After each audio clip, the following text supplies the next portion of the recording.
The claim that America and Israel are winning this war is actually just a claim by Trump.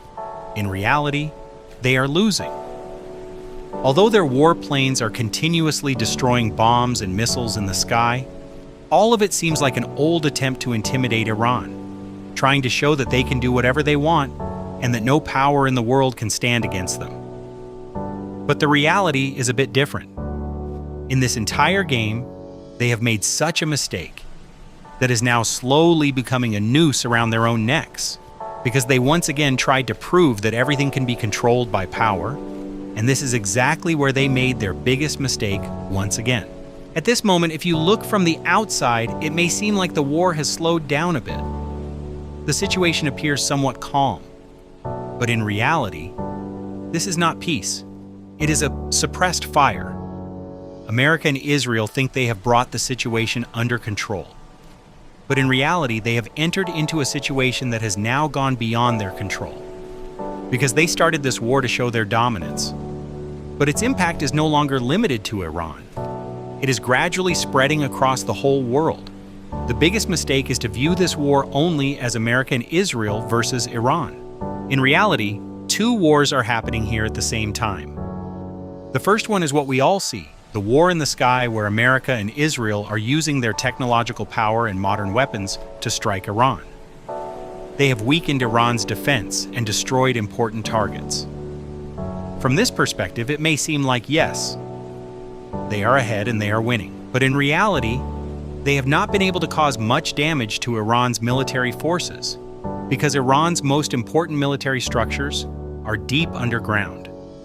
What America and Israel have done is that, out of frustration, they have been bombing Iran's civilian areas. And the second war, which they did not even realize, has now become their biggest nightmare. This war is against the entire global economy. And here, Iran has struck at a point that is beyond the control of America and Israel. The name of this place is the Strait of Hormuz, a small sea route. On the map, it may not seem like much, but in reality, about 20% of the world's oil and gas passes through this route. A large part of the world's energy supply depends on this single pathway. Now think about it. What happens if suddenly uncertainty is created in this place, if fear is introduced? That is exactly what Iran has done. They did not completely shut down the entire route, because that is not even necessary. They simply created an environment where every ship, every company, every insurance institution is questioning whether it is actually safe to pass through this route. By occasionally using drones, missiles, and naval mines, they have sent a message. This route is no longer as safe for you as it used to be, and with this one message, they have shaken the entire system. The result appeared very quickly. Ships began to reduce their movement. Oil supply decreased, prices started to rise. And the impact of these rising prices is now not limited to a single country. It is affecting the entire world. And this is where the whole game changes. No matter how much America and Israel display their air power, they cannot change this reality, because this is not a military war. It is a game of geography and economy.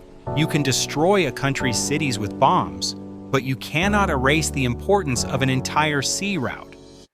And this is where Iran moves ahead, because they have turned their weakness into their strength. They know they cannot win in a direct confrontation.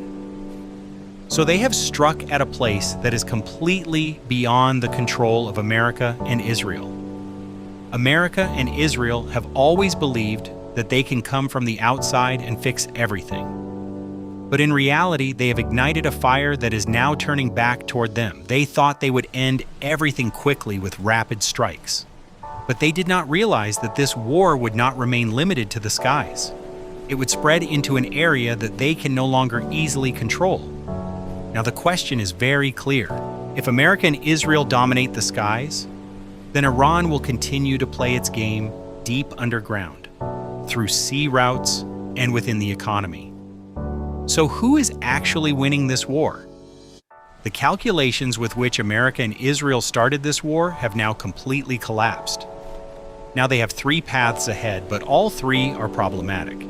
The first is negotiation. If they now sit down with Iran, it will be seen as a sign of weakness. because even after so many attacks, they could not achieve their goals, and this message will spread across the world. Interestingly, that is exactly what is happening now. America, unable to succeed in the battlefield. They are putting pressure on different countries in various ways to maintain a ceasefire. The second option is to do nothing. But in that case, oil prices will continue to rise, and its impact will also fall on their own economies. Pressure on the public will increase, and that pressure could even remove the American president from power. The third option is to escalate the war further, meaning going in on the ground. But Iran's geography is such that this kind of war would become long, costly, and uncertain. History shows that starting such wars is easy, but ending them is much more difficult. And in such a situation, launching a ground invasion in Iran would be almost impossible for America. And this is where an important point comes forward. The blockade that America and Israel are trying to create is also not working fully, because even without directly shutting everything down, Iran has destabilized the entire system simply by creating fear and uncertainty. And this is where Iran's strategy becomes clear. They do not want to win. They just want to survive. As long as they can maintain this situation, pressure will continue to increase on the entire world, and that pressure will fall directly on Trump. In this situation, America and Israel are actually trapped in a kind of snare. If they step back, it will be seen as weakness. If they move forward, they will face even greater losses, and if they stay in the middle, the problem will only grow bigger. That is why many are now saying this is not just a war, it is the result of a wrong decision, which is gradually turning into a major crisis for America itself. But one truth is very clear. In this game, no one is truly winning.